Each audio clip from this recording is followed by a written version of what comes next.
Algunas personas piensan que de las cosas malas y tristes es mejor olvidarse. Otras creemos que recordar es bueno, que hay cosas malas y tristes que no van a volver a suceder precisamente por eso, porque nos acordamos de ellas, porque quedan en la memoria. Es el caso de la historia argentina reciente, comienzo de un tiempo tan malo, tan triste, tan espantoso, que es preciso contarlo una y otra vez, para que no vuelva a suceder. Nunca más. En la Argentina del siglo XX hubo varios golpes de Estado, pero el que dio comienzo a la última dictadura militar, a partir del 24 de marzo de 1976, no puede compararse con ningún otro. Un golpe de Estado es una trompada a la democracia. Un grupo de personas ocupa por la fuerza el gobierno de un país. Toman presos a todos, al presidente, a los diputados, a los senadores, a los gobernadores, a los representantes que el pueblo había elegido con su voto. Los dictadores gobiernan sin rendirle cuentas a nadie. Las Fuerzas Armadas se habían puesto de acuerdo para romper el sistema constitucional. El general Videla, el almirante Macera y el brigadier Agosti tenían como objetivo derrotar a la subversión y aniquilar la guerrilla. El clima del país estaba enrarecido desde el último año y medio antes del golpe. Argentina mostraba su cara caótica y violenta.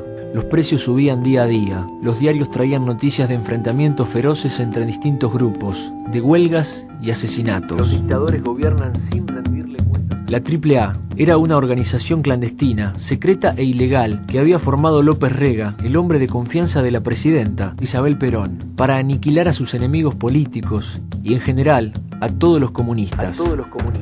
Pero el término comunista servía para deshacerse de cualquier adversario. Comunistas eran los sacerdotes que trabajaban en las villas, los socialistas, los estudiantes, los intelectuales, los contestatarios. Comunista fue una palabra que sirvió para señalar al diferente, al que no pensaba como ellos. Y la AAA, al igual que posteriormente los golpistas, opinaba que a los diferentes había que aniquilarlos. Comunicado número 1 de la Junta de Comandantes Generales.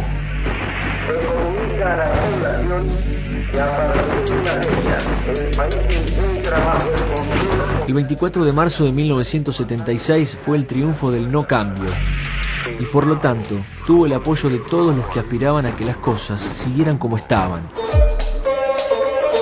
Para aniquilar a los enemigos, los golpistas tenían un estilo, el del cuartel, y tenían un método, el del terror. Más que gobernar mandaban, decretaban, vigilaban, censuraban, acallaban, recortaban. Uniformaron todo.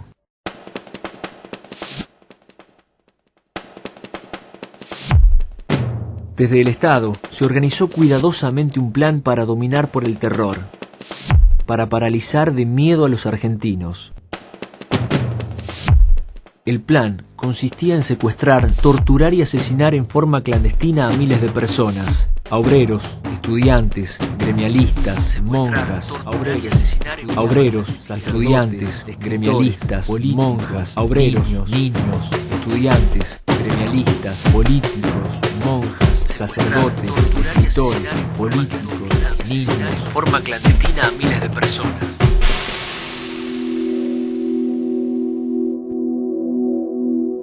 Todo se hacía en forma secreta, generalmente durante la noche y violentamente. Los grupos de tareas entraban por la fuerza en las casas y se llevaban a uno o varios integrantes de la familia.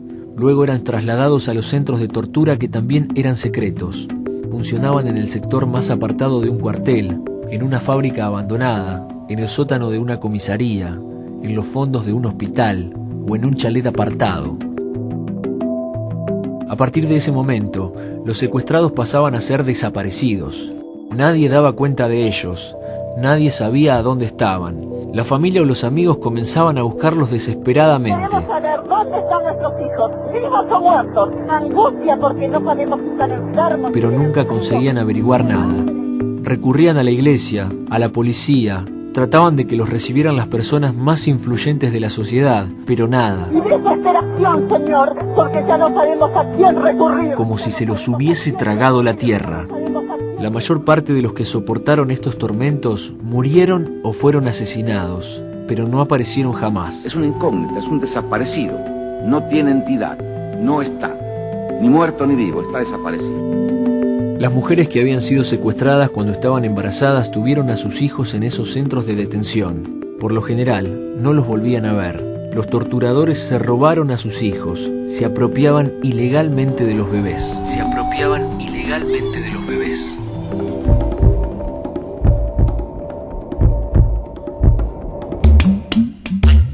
Lo común en esa época era callar, mirar para otro lado.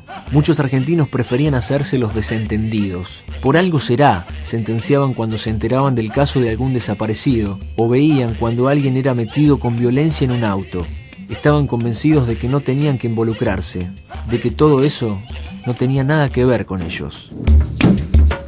En épocas de miedo y terror, los medios de comunicación no fueron la excepción al silencio. Quienes no apoyaban la lógica golpista pasaron a estar intervenidos o vigilados muy de cerca. Diarios, revistas, televisión, radios, todos sintieron en su agenda la prohibición. A través de las llamadas listas negras, se calificaron y prohibieron libros, discos y otras actividades culturales y artísticas. La dictadura impuso su sello con una televisión pasatista. Las emisoras de radio suspendieron su programación para entrar en cadena y dejaron de difundirse muchos músicos, tachados de subversivos. Fueron épocas muy tristes. La mayor parte de la gente se encerraba en su casa. No había participación, no había protestas, no había huelgas. Todo parecía quieto.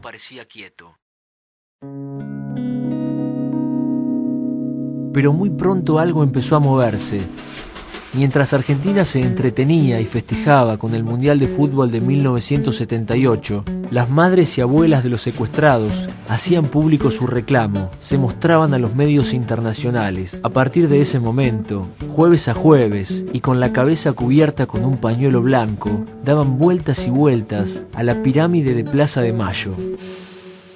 Y su presencia era una terrible forma de denuncia. Hacia 1981, 5 años después del golpe, los militares ya no estaban en su mejor momento. Los defensores de los derechos humanos los denunciaban implacablemente. El mundo comenzaba a mirarlos con sospecha.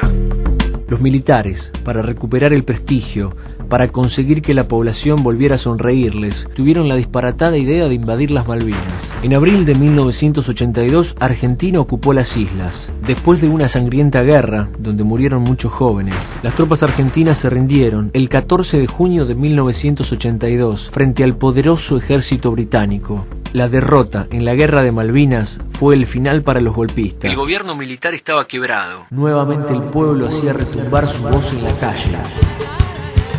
Los partidos políticos y las agrupaciones sociales volvieron a la vida pública con campañas y pancartas. Se multiplicaron las manifestaciones. Lo oculto empezaba a salir a la luz. Se daban a conocer los horrores cometidos por la dictadura.